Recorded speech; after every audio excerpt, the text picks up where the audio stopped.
Hello friends, in today's video I'm gonna be walking through how to change chat color and background wallpaper on Signal Messenger.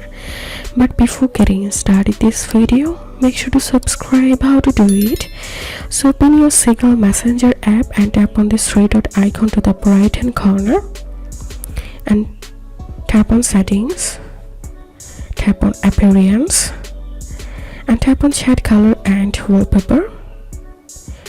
And to change chat color, tap on chat color and you can select any color.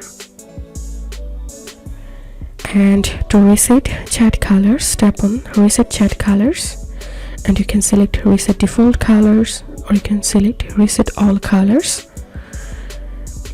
And to set or change background wallpaper, tap on set wallpaper and now you can select any wallpaper from this list.